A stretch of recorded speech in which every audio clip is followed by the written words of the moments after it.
What's up, YouTube? It's been a minute. I won't waste too much time talking about it. Long story short, I'm back in the delivery game. Truthfully, I never actually left. I was working a W-2 job for quite a while in sales and doing some Uber Eats on the side just for extra cash. But recently, my wife and I made the decision to pursue self-employment. We've had dreams of starting a business for a while.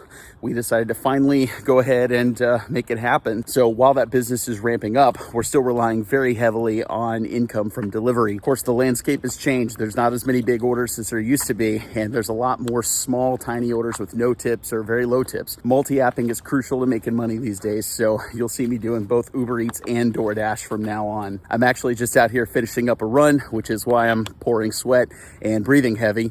So gonna head home here in a little bit, take a shower, and we're gonna head on down to Central Dallas and work the dinner rush.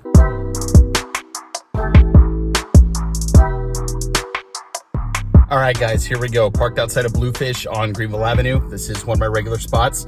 I've got Uber Eats on, got DoorDash on. It's 6 p.m., gonna work until 9, just a quick little 3-hour shift. Let's see how much money we can make. Okay, and DoorDash is the big winner. Pretty much immediately after clocking in, like literally within seconds, we got an order for Turilli's. It's an Italian place nearby. $10.25, super short distance. Let's go get it done.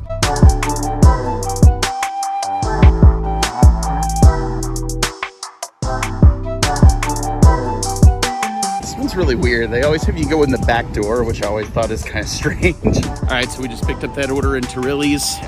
Wasn't ready exactly when I got there, but it only took about 3 minutes. They're always super friendly, so always happy to go in there.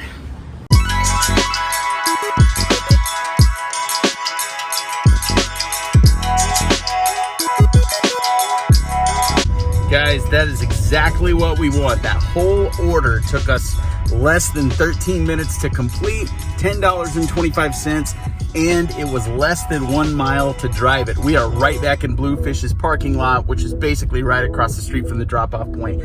Let's hope and cross our fingers for a whole night of orders just like that one. In the last 12 minutes, I've turned down 10 Uber Eats orders for various reasons, but I haven't had a single DoorDash order. I don't know what it is here in Dallas. DoorDash does not seem to offer me near as many orders as Uber Eats does. Overall, the quality seems slightly better than Uber Eats on average, but because Uber Eats offers so many more orders, inevitably I end up making more money with it almost every day. So after sitting in Bluefish's parking lot for 18 minutes with nothing, at least nothing worth doing, I decided to drive away. And as soon as I exited the parking lot, I got hit with an $8 order for Snuffers going just 2 miles. So great, worth it. But then I also got hit on DoorDash with a double stacked order for Blue Goose Cantina and Papa John's, $23.50 for only 4 miles total. So I'm doing something I don't normally do. I accepted both orders at the same time. I'm going and running the Snuffers order real quick because it is just super short.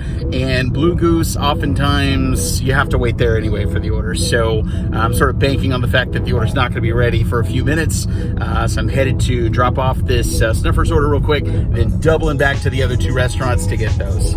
Just a little add-on to that. The reason that I don't typically like to take orders from multiple apps at the same time is because, you know, I take this seriously. I want to provide good service. I want to make sure food gets to customers hot, fast, fresh.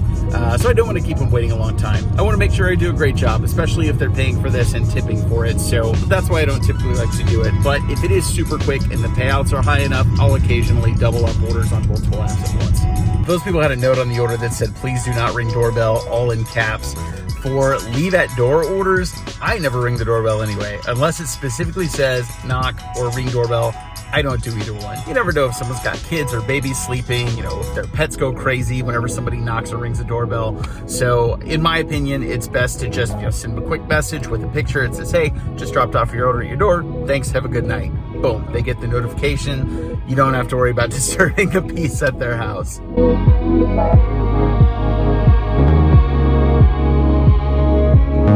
All right, so that was super convenient. Blue Goose and Papa John's are just a couple doors down from each other, so just had to park once. Now it's time to go make some deliveries.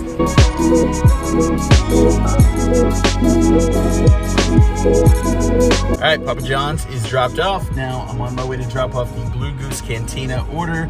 It does have a frozen margarita. I am not a big fan of taking drinks with alcohol because I've had several times where, you know, it's hard to get a hold of the person. They don't come to the door immediately, so you end up sitting there waiting forever for them to come, and then they don't have their ID handy, so they have to go find it, and it ends up being a big to-do.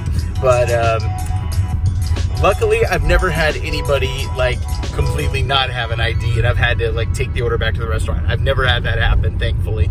Hopefully, I'm continuing that streak of success right now.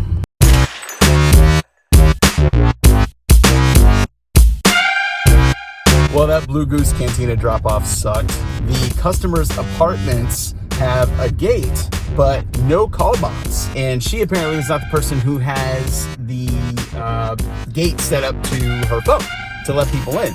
So basically, she just told me, well, you have to wait for someone to arrive. I hate that. That is an instant negative feedback. If you don't have gate instructions for me to get through, or a gate code, or if you don't respond immediately and are able to open that gate whenever I arrive, instant negative feedback.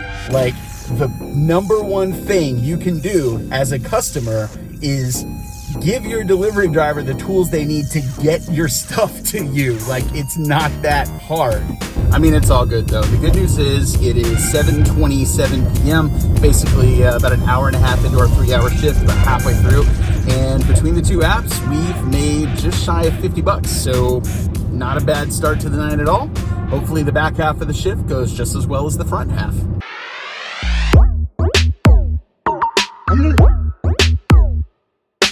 And I turned down a McDonald's order a few minutes ago that almost hurt a little bit to turn it down. It was about $9.50, and I was projected to only take like 17 minutes or something. But I turned it down for a couple of reasons. Number one, because it's McDonald's, and I absolutely hate dealing with McDonald's. Like, I've had overwhelmingly negative experiences picking up from McDonald's, and because of that, it is super rare that I'll take one. Also, it was going downtown, and I don't go downtown for anything less than like $15, and that's if it's a restaurant I really like dealing with. All right, after declining a bunch of junk orders for about 15 minutes, got a decent one. It's Weva Halal Grill, which is basically just a couple doors down from where I am now. $9.75, going just under 2 miles. Not bad at all. I never mind picking up at that place. The owner's really nice. They pretty much always have the order ready to go whenever I arrive, so all right, let's take it. This one I think is going up to SMU campus. That's Southern Methodist University, so probably going to a student up there. That was a super simple drop off. Kid came and met me outside of his frat house. Didn't even have to get out of the car. Love orders like that. That said, I'm probably going to go ahead and stop filming since it's dark and you guys can't see me. But I will follow up tomorrow morning, let you guys know how everything shook out once all my tips come through on Uber Eats. Hey, good morning, guys. This is David here. It's the next day. Just wanted to show you all how things shook out from the rest of the night after I stopped filming. So you can see here from Uber Eats, I ended up making $33.65 once all my tips came through. Not super strong. Uber was not great last night. I did have a couple of decent orders come through after I stopped filming pretty late.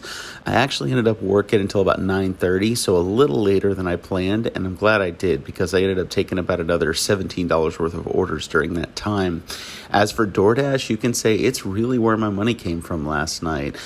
Between my two shifts, I ended up making total about $74. So when you combine the two together, my total is $107.95 for 3.5 hours, which brings us out to an hourly rate of $30.84. Definitely not bad for food delivery. You just got a multi-app and you got to know where to be. I hope you guys enjoyed this video. I'll see you for my next one.